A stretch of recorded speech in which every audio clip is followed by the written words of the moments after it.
It's named a company. Well, not this, choice. And coexist, I guess, is a choice. Okay, wait a minute. We've got stuff to do here. Screen.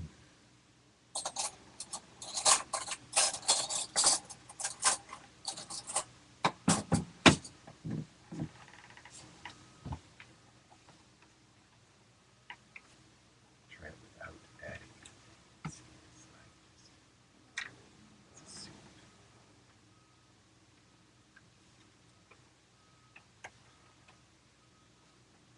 Over here, sure you want to shut down. No. That's it.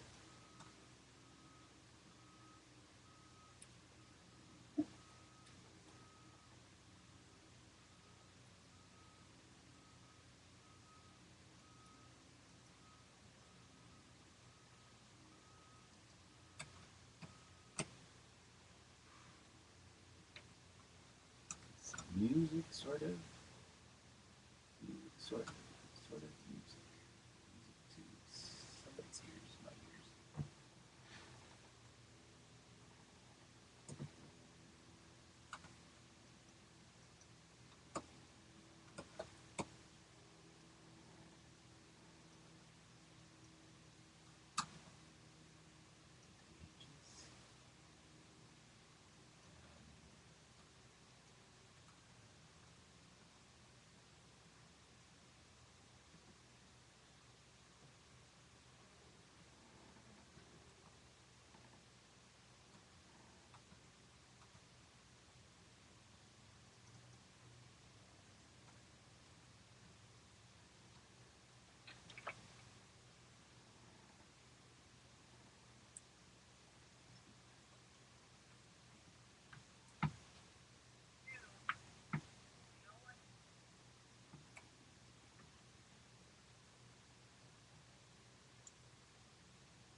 Relate this in terms of where the accountability comes in.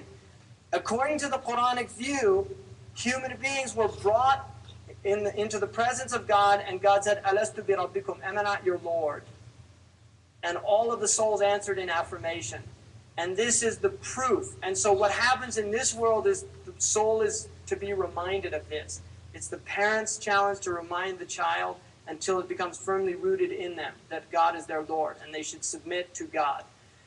If not, then prophets come and they tell people and they should submit to them. The day of judgment is a day when the debts fall due. That is how it's called in the Quran. Yawm ad-Din, the day the debts fall due. It's very similar in the Hebrew, have that as well. Yawm ad-Din. So there is an idea that we are going to be taken into account. Now the Prophet Muhammad said, Hasibu qabla an tuhasabu, take yourself to account before you are taken to account. So there is an idea that the human being can take themselves to account in this world. And is encouraged as a spiritual practice before you go to sleep to go through your day and to ask forgiveness for the wrongs you did and ask for acceptance for the rights you did. That is a highly encouraged spiritual practice within the Islamic tradition. And if one does that with perseverance and sincerity, then that is in a sense a lesser reckoning. It is a way of facilitating the day of judgment. Now there's an idea, I'll just go through the afterlife experience in the Islamic tradition, what happens here. The very first thing, there is a pre-worldly existence. And this is the existence of the spirits, the souls, before we came into this world.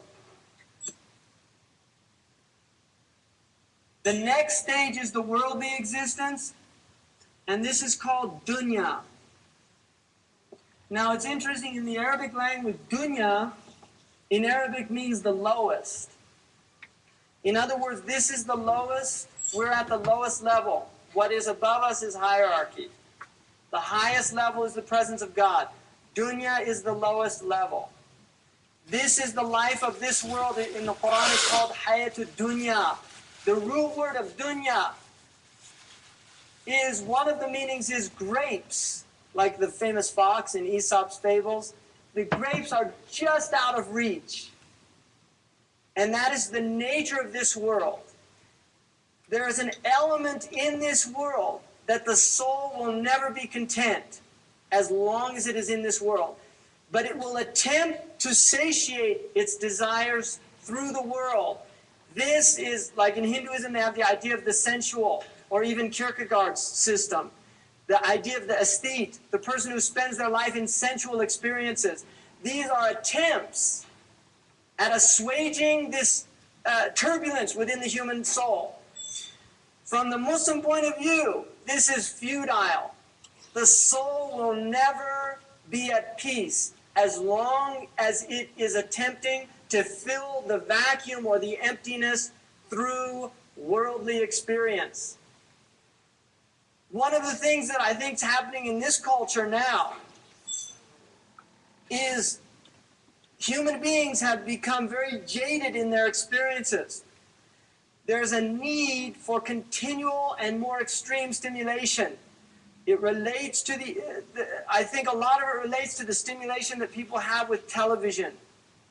Murders, violence, sexual stimulation. All of this stimulation is taking place within the brain. MTV is a very, I think, a powerful example of this, of just massive stimulation. What's happening, even I think Sesame Street, which is in a lot of ways seen as a very positive thing, I think for teachers it's a disaster because you're competing with entertainment. A child begins to think that, you know, you have to be entertained to learn. There has to be these cartoons coming in and this and that, and it all has to be fast. You know, there's a cartoon of a little boy sitting in front of a forest and asking his father, "What's the plot?" Right? So there's this idea, you know, of really just this culture has become massive stimulation. You know, Toffler's The Fast World. There's a beautiful film called Pawakatsi. And one of the things that he does in there is he's got the third world in slow motion, right? So you see people like farming in Brazil and things, traditional farming, it's all in slow motion. But then when he switches to the, you know, America, it's all fast motion. And it's interesting what he's trying, you know, what he's juxtaposing. Like he showed people eating in fast food restaurants really fast, and it's very, very strong to watch it. But the point being is that we are in a hyper-stimulatory state. What happens with, you reach thresholds, you want more stimulation. Now, there are people now that go out and do things to taste the moment that could become very extreme and violent. Gangbangers. You see, adrenaline junkies. When I worked I was in an intensive care unit, and I used to go down to the ERs sometime, and in the ER room, it's really interesting that what a lot of the nurses that work in ERs and doctors do on the weekends, jump out of airplanes, hang gliding, you know, these jumping, bungee jumping. Because if you work in, you know, intensive care, crack a chest open, you know, cardiac massage, very intense. They really get into the rush of adrenaline and things. And then on the weekend, it's like, you know, what's there to do? They It's an interesting phenomenon. Really, it really is. Adrenaline's a very powerful drug. And we forget that there really is an adrenaline, it's a very high drug, right? And one of the things that happens when people, when they see things that they shouldn't see, the heart begins to beat faster, right? For instance, people that, they've done studies with people that watch pornography and things like that. Stimulation, rapid heartbeat, adrenaline rushes, things like that initially, but then more stimulation. They need more stimulation, right? And the end result is a snuff film or something like that. Really, there's people that's what they need to be stimulated. These are very serious, from an Islamic worldview, very serious ways of attempting to assuage this emptiness, to feel alive. Now, for the Muslim,